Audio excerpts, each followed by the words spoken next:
Hello and welcome to The Lucky Roll, an eclectic channel for eclectic games. And today we're reviewing Robinson Crusoe, Adventures on the Cursed Island by Portal Games.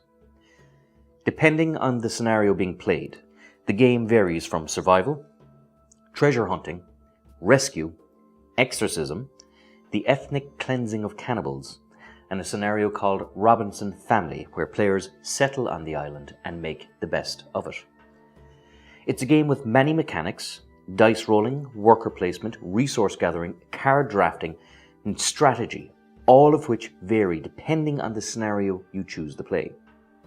The desert island theme is a great one, as it allows for familiarity between the scenarios in that basic necessities are always needed, such as a raft, a knife, a parapet, and basic survival needs such as shelter, food, resource scavenging, and hunting, but also allows for interesting variations such as Volcano Mountain and Cannibal Island to spice up your castaway experience.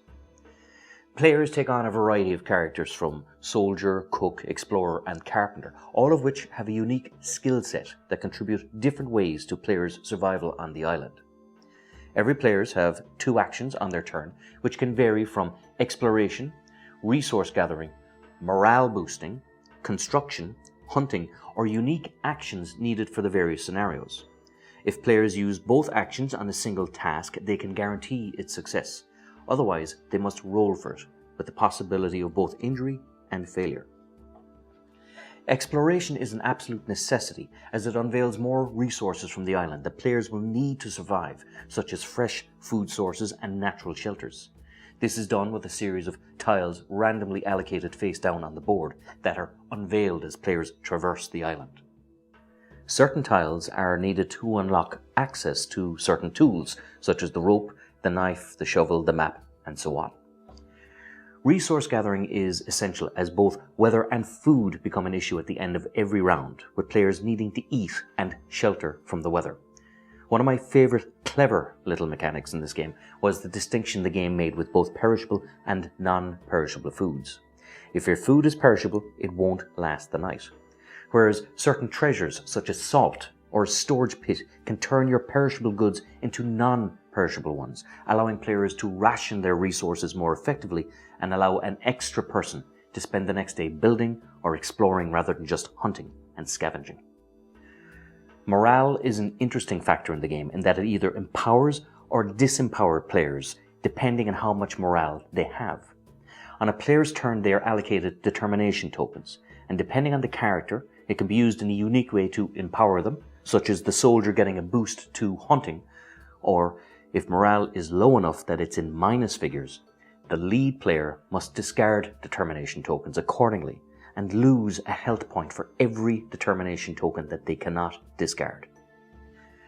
Construction is a phase used to improve the player's shelter or build rudimentary tools on the first stage of a tech tree that allows for better tools later on. And hunting is a phase in which a random beast is drawn and the hunting player must kill for both food and resources. The last mechanic I want to talk about is the event phase, which is essentially the cusp of the game and where the most interesting parts take place. Some of these can be fortuitous, but most pose a challenge for players to overcome and can vary from the camp being attacked by gorillas to players' injuries getting worse, or in the worst case scenario, a certain resource such as food or wood being used up on a tile and no longer accessible to players.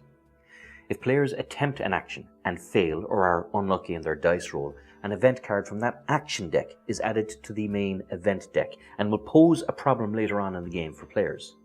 One example being a gorilla that my soldier character failed to hunt, coming back and thrashing the camp later, or a part of the parapet not working properly and leaving the survivors exposed, or worse of all, an injury turning septic. This is the most interesting part of the game for me, as it brings in both the unknown, but also brings home the consequences of your actions, be it from poor decisions or poor dice rolls. Aesthetically, the game is okay. At times it seems very pretty, and the board is pleasant to the eye. However, it's just a tad too busy for my tastes, especially when the technology item cards are spread about loosely, which, when you're playing from an upside down or sideways perspective from the table can make it easy for you to unintentionally gloss over what is available to research at times. It feels like not an inch on the board is wasted, but it also feels cluttered. A small complaint on my part, but if you're sitting to the right, left, or top of the board, you'll need to move constantly to remind yourself what is on the board. The theme of the game is great, and the variety on offer from the scenarios is excellent. However, it's a game I feel that would nearly be better played as a solo effort than as a cooperative one, as allocated roles can become a quagmire depending on the character you play. For example, in several games I played the soldier and was consistently hunting, turn after turn after turn, which made the game tedious for me, as my every action, every round was almost premeditated for me, with the carpenter or the cook falling into natural leadership positions and the soldier and the explorer being trapped in their allocated roles. Had I been a solo player though, the roles take on a different approach, as the game becomes more a direct investment and a direct challenge for the solo player, with all options being on the table. The game difficulty is good. This is a challenging game, and the event cards will guarantee a nice variety in the play.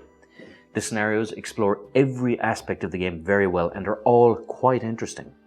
The community behind this game is such that there are many custom scenarios and sites, such as Board Game Geek, for players to try, and whilst it's a game that you won't burn through in a couple of weeks, every time you play it, especially solo, is an interesting and challenging mental experience, and gives the impression of desperation and survival on a desert island quite nicely. Whilst it's not my favourite game, it is hard to fault, as there are a lot of very good things here. It reminds me very much of This War of Mine, but whereas all players had rotating control of the group of characters in that game rather than a singular one, players in Robinson Crusoe are responsible for their own character in game. And if you're not fond of your allocated character in a group setting, the game can drag just a little. Something that is easily fixed, of course, by swapping characters or playing solo, but nevertheless it's a factor to be aware of if you do play this game with others. Robinson Crusoe is a game I do recommend, for the price and for the content that is here, but most definitely if you're a solo player that likes a cerebral, puzzle-solving challenge with a high difficulty level at times. So until next time, this is Sean from The Lucky Roll. If you enjoyed this video, please like, subscribe, all that good YouTube stuff, and until next time, good luck, God bless, and stay away from the cannibals.